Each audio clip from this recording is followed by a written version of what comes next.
She wasn't hired for her looks. That was what they said about Maria Dean, a quiet woman with a sharp mind and a soft voice. Maria sat alone in a small cafe, not far from the tall glass building of Argent Corporation. Her tea was cold. She held her notebook close, the one she always wrote small prayers in. On the first page she had written, "Keep showing up. Someone will see you one day." She had applied for a job at Argent 3 times.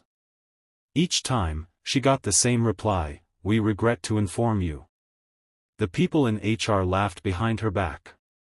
"She doesn't fit our image," they said. "She dresses like she's going to church, not an office."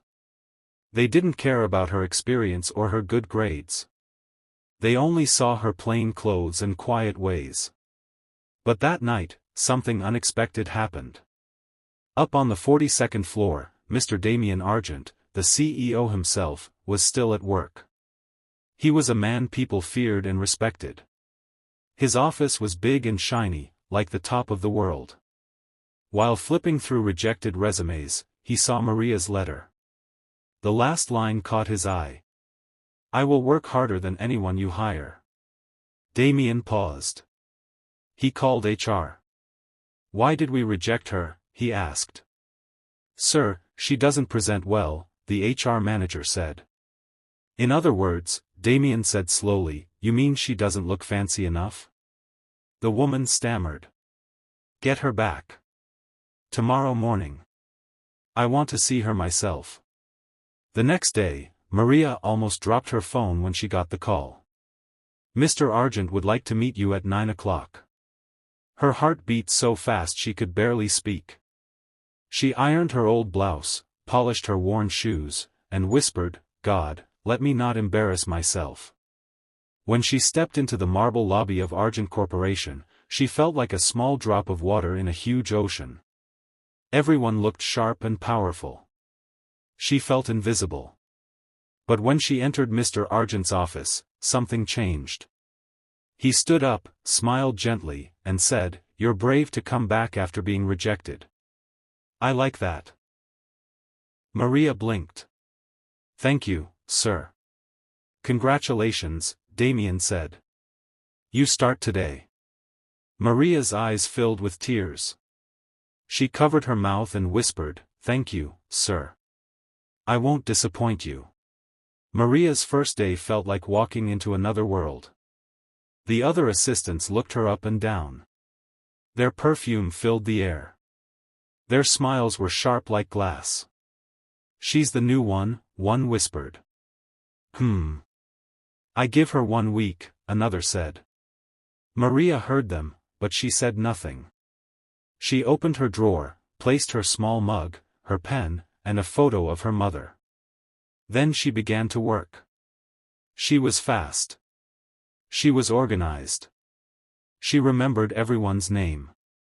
When a manager forgot a meeting, she reminded him. When a file went missing, she found it. She did not gossip. She did not complain. She just worked, quietly, like rain that does its job without thunder. But not everyone liked her. One woman, Alana, the top assistant, hated how calm Maria was. She started small trouble, hiding files, giving wrong meeting times, spreading whispers like, "The CEO just feels sorry for her." Maria wanted to cry, but she told herself, "I won't let them push me out." One evening, after everyone left, Mr. Argent called her to his office. He showed her 2 photos from the same meeting. In the first, she was sitting small and hunched. In the second, she was standing tall, giving instructions confidently. He said softly, "People will see what you show them. Don't hide." Maria looked down. "Sir, I don't want to act fake." He smiled. "Then don't. Just get armor, not a mask." The next week, he introduced her to Elise, a stylist. Elise didn't try to make her glamorous. She picked simple, well-fitted clothes. The first time Maria wore them, she saw herself in the mirror and froze. She didn't look rich. She looked ready. When she walked into the office Monday morning, people turned to look. "Who's that?" someone asked. "That's Maria," another whispered. That day, when the top assistant fell sick, Damien called, "Maria, I need you to represent me in the finance meeting." She almost panicked, but she remembered his words. "Armor, not mask." She stood up straight and entered the boardroom. At first, her voice shook. But soon it steadied. When the CFO interrupted her mid-sentence, she raised her hand and said, "Excuse me, sir, I wasn't finished." The room went quiet. She finished her point, and she was right. After that day, people looked at her differently. But with attention came jealousy. Whispers turned to rumors. "She's sleeping with the boss," someone said. "She got a makeover from him, what do you expect?" another added. Maria's heart broke. All her hard work, and still, people refused to see her value. She went to Damien. "Sir, people are saying things." He sighed. "I know. People always talk when they can't understand how you grew. Don't stop now." But the noise grew louder. Maria realized she needed to step away, not to quit, but to find her voice. Maria took a leave from work. She traveled to her aunt's house in Ibadan. There, in a small room with blue curtains, she opened her laptop and began to write. She wrote about how it feels to be invisible. She wrote about how companies mistake quietness for weakness. Her posts went viral. People from across Nigeria and beyond shared them. "You spoke my heart," one woman wrote. "I was rejected for the same reason." Her voice became a movement. When she returned to Argent 3 months later, she had changed. Not outside, inside. She no longer looked for permission to exist. She asked Damien for something new. "Sir, I want to build a mentorship program here, for people like me, who were once unseen."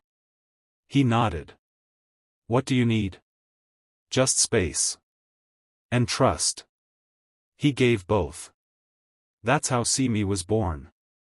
It was small at first, just 10 staff members sitting in a room, sharing stories. But it grew. HR adopted blind resume screening. Managers began mentoring young staff. People started listening more and judging less. The same people who once ignored Maria now came to her for advice. Even Alana walked into her office one day, eyes red. "I'm sorry," she said quietly. Maria smiled gently. "It's okay. Sit down. Let's talk."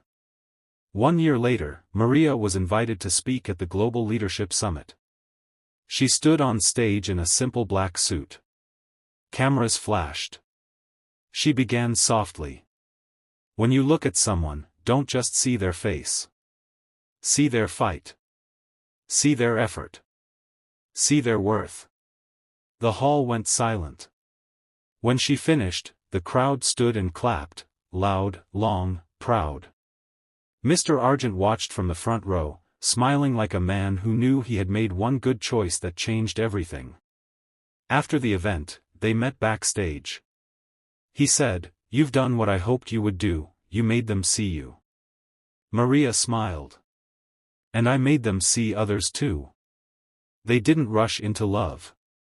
They didn't become a fairy tale couple. They became something better. Two people who respected each other's light. Years later, Maria became the director of cultural innovation. Her office walls were filled with drawings from children whose parents she had mentored. She still carried her old notebook. On the last page, she wrote, "See me. Help me. Leave me whole." When she left the building one evening, she heard someone humming softly while organizing files, the same way she used to. She smiled. The sound meant one thing: her story had continued through others. Maria and Damien never became headlines. They became something quieter, stronger. They built a company where people were seen, where ordinary people discovered how extraordinary they could be. That was how the one they missed became the one who changed everything. If you enjoyed this story, please like, share, and subscribe to Noah Folk Tales.